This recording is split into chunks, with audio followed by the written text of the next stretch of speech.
Alors bonjour, merci d'avoir accepté cette interview. Est-ce que tu peux me dire pourquoi tu es là aujourd'hui à cette manifestation de commémoration de la Commune?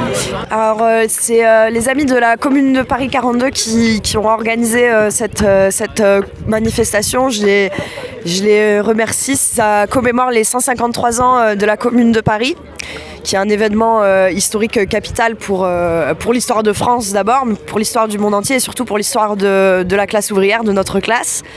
Voilà, c'est pour ça que je suis là aujourd'hui. Ok. Bonjour, merci d'avoir accepté cette interview pour Nouvelle Époque. Est-ce que vous pouvez présenter le collectif dans lequel vous êtes en quelques mots?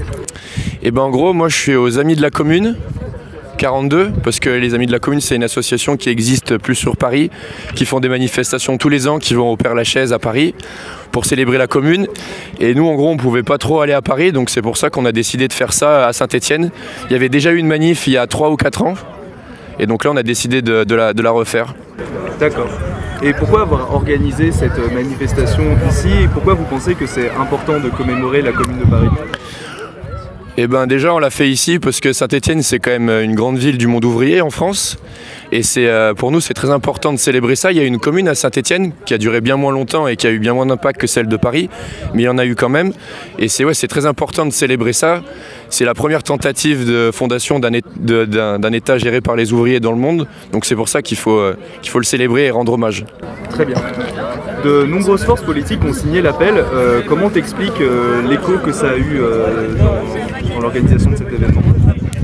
C'est très positif, on a voulu que ça soit quelque chose de très fédérateur, on ne voulait pas rester entre nous, parce que ça sert à rien en gros. Si on fait un hommage, une célébration, il faut être le plus nombreux possible, qu'il y ait le plus de monde, qui c'est le plus grand écho. Et qu'est-ce que tu as pensé de la manifestation du coup telle qu'elle s'est passée aujourd'hui? Ça s'est très bien passé. Il fait beau, on a pu faire ce qu'on a voulu. La manif était déclarée, donc on n'a eu aucun problème avec la police, donc en vrai c'était parfait. On a porté nos mots d'ordre avec nos banderoles, nos chants, donc c'est une grande victoire. Parfait, merci. Est-ce que tu as un mot pour la fin? Non c'est bon. Impeccable, je te remercie. Merci à toi. Alors bonjour, merci d'avoir accepté cette interview pour Nouvelle Époque. Est-ce que tu peux me dire pourquoi tu es ici? Bonjour, merci à vous de me poser ces questions aujourd'hui. Donc moi je fais partie de la Ligue de la Jeunesse Révolutionnaire, je suis un membre de la LJR en abrégé pour faire plus rapidement pour les familiers. On est venu ici donc, pour cette manifestation en commémoration de la Commune de Paris, donc des 153 ans de la Commune de Paris. Parce que pour nous c'est quelque chose d'extrêmement important d'être là aujourd'hui, pour un certain nombre de raisons qui ont été évoquées au moment des prises de parole notamment, que j'ai vu que vous aviez filmé. La première étant qu'en fait la Commune de Paris, c'est un événement majeur dans l'histoire de la lutte des classes en France. Nous on est révolutionnaires comme le nom de l'organisation l'indique, et en fait en 1871, le peuple, les masses à Paris, se sont révoltés contre le gouvernement bourgeois qui avait trahi la nation, qui avait capitulé, qui avait donné tout et qui voulait en plus reprendre les canons aux Parisiens pour les empêcher de se défendre face aux Allemands. Et donc à ce moment-là, le peuple s'est révolté, a dit non, et a décidé de partir à l'assaut du ciel, et en fait a pris le pouvoir, a déclaré l'indépendance de la Commune de Paris, et a déclaré la première république ouvrière, la première république universelle de l'histoire. Et en fait, c'est la première fois dans l'histoire de l'humanité que le prolétariat, que les masses prennent le pouvoir à ce moment-là. Pardon. Et en fait, c'est la première expérience du prolétariat au pouvoir. Alors, on ne peut pas appeler ça de la dictature du prolétariat, mais c'est les germes de la dictature du prolétariat. Et c'est la première fois, on voit en fait c'est un chemin à suivre. Et plus qu'un symbole, plus que oui, une commémoration, véritablement c'est une marche à suivre. En France, la prise du pouvoir a déjà été faite lors de la Commune de Paris. Très bien, je te remercie.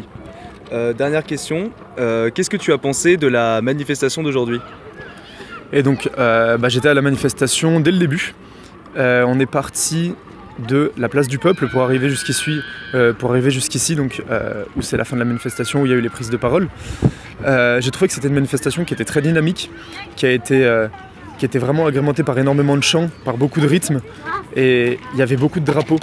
Les organisateurs, les amis de la Commune 42, avaient vraiment fait un gros travail en amont avec une banderole, avec des drapeaux.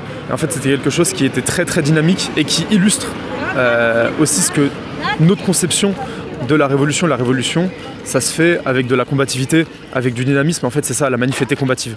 La manif avait un objectif, elle était déterminée, il y avait un plan. Et en fait, voilà, j'ai trouvé que c'était une excellente manifestation à ce niveau-là. Très bien, je te remercie. Est-ce que tu as un dernier mot à laisser pour la fin de cette interview ? Pour finir cette interview, j'aimerais remercier à nouveau, parce que ça a déjà été fait, les organisateurs de la manifestation, les amis de la commune 42. J'aimerais aussi remercier le journal Nouvelle Époque, alors au-delà de cette interview, mais pour son travail de couverture du mouvement révolutionnaire en France qu'il fait au quotidien. C'est quelque chose qu'on suit beaucoup à la LJR et qui en fait est très intéressant et très important pour nous, parce que le journal nous permet de lire, de nous renseigner sur ce qui se fait ailleurs en France, sur ce qui se fait ailleurs dans le monde, et c'est pour nous quelque chose de très important. Très bien, je te remercie.